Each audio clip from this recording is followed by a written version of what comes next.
Hello, welcome to హాజరు kitchen. ఈరోజు కరేపాకు కారం చేస్తున్నానండి. ముందుగా కరేపాకు ఇంత తీసుకోండి, ఒక ప్లేట్ నిండా తీసుకోండి.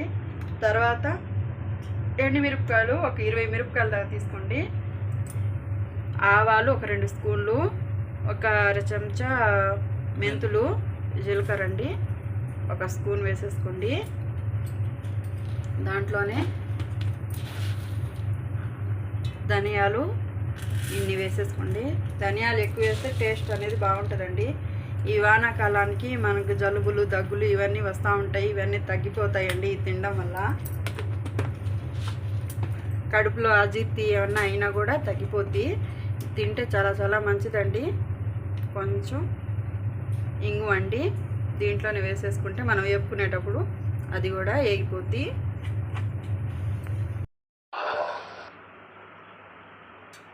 ఇదండి ఆయిల్ అయితే పోసేసాను ఇప్పుడు ప్యాన్లో పెట్టి ఆయిల్ పోసానండి, వేడైంది. ఇప్పుడు ఈ కరివేపాకు అంతా దాంట్లో వేస్తాం. కొంచెం ఆయిల్ ఎక్కువే పోసుకోవాలండి, ఆయిల్ ఎక్కువైతేనే ఇదంతా వేగిద్ది, లేకపోతే వేగదు. పచ్చి కరివేపాకు వేసుకుంటే స్మెల్ అనేది చాలా చాలా బాగుంటుందండి, బాగా టేస్ట్ కూడా సూపర్గా ఉంటుంది.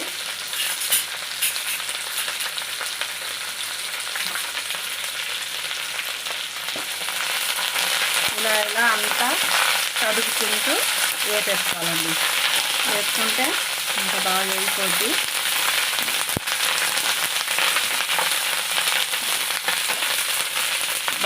వేస్తాం, ఆ స్మెల్కే తినేయాలనిపిస్తుంది, అంత బాగుంది. కారం కూడా అలాగే పొడి సూపర్గా ఉంటుంది, కారపొడి.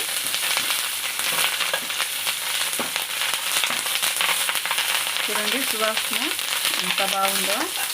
మీరు కూడా వేసి చూడండి, అది స్మెల్ అనేది మీకు కూడా తెలిసిద్ది. మనం చెప్తే కాదు, మీరు కూడా చేసి చూస్తే మీకు కూడా అర్థమైపోద్ది, ఎంత బాగుంటుంది.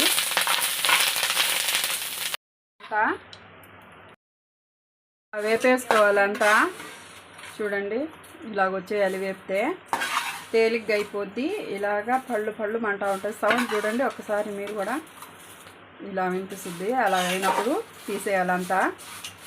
ఇప్పుడు దించేస్తున్నానండి అంతా. ఆయిల్ పోసి అదే ప్యాన్లో కొంచెం ఆయిల్ పోసుకొని ఎండుమిరపకాయలు వేసేసానండి, వేడైపోయింది.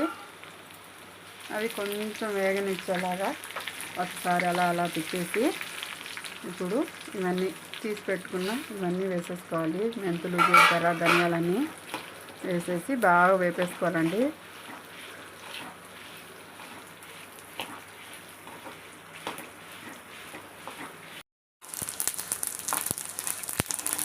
మరి నల్లగా కాకుండా లైట్గా బ్రౌన్ కలర్ వచ్చిన దాకా వేపేసుకోవాలండి. వేపేసుకుంటే బాగుంటుంది. చూడండి ఇలా లైట్గా బ్రౌన్ కలర్ వచ్చేసింది అన్నీ.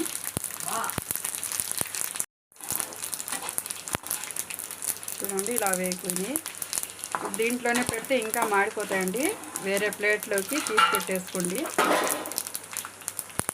లేకపోతే వేపేసుకున్నా దీంట్లోకి వేసేసుకోండి కరివేపాకులోనే.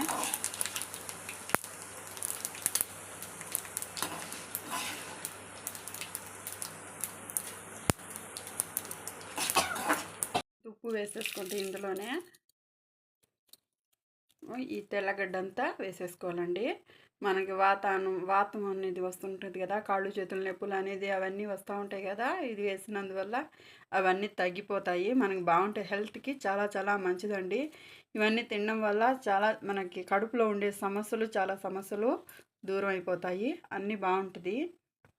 అన్నీ మిక్సీలో వేసేసి కొంచెం కొంచెం ఇలా వేసుకొని కారం పట్టేసుకొని తర్వాత కలుపుకునేదే. కొంచెం వేసాను ముందు, ఇలాగైపోయింది. తర్వాత మళ్ళీ దాంట్లోనే ఇంకొంచెం వేస్తున్నాను. ఇలా కొంచెం పొడి పొడి అయిపోయిన తర్వాత వేసుకుంటూ ఉండాలి. ఒకేసారి వేసినా కూడా పొడి అవ్వదండి, అదంతా కింద మిక్సీ తిరిగిద్ది కానీ పైన మాత్రం పొడి అవ్వదు. ఇలా వేసుకుంటా తిప్పుకుంటా అంతా వేసి కలిపేసుకోవాలి.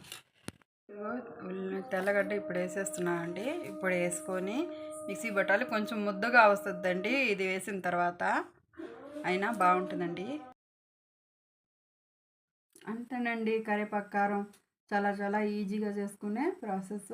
చాలా చాలా టేస్ట్గా ఉంటుంది, ఆరోగ్యానికి కూడా చాలా మంచిదండి. మీరు కూడా ఒకసారి ట్రై చేయండి, మీకు నచ్చుతుంది అనుకుంటున్నాను. మీరు కూరలన్నీ కూడా పక్కన పెట్టేసి కారప్పొడి నెయ్యి వేసుకొని కొంచెం కలుపుకుని తింటే భలే ఉంటుంది. ఇంకా థ్యాంక్ యూ అండి.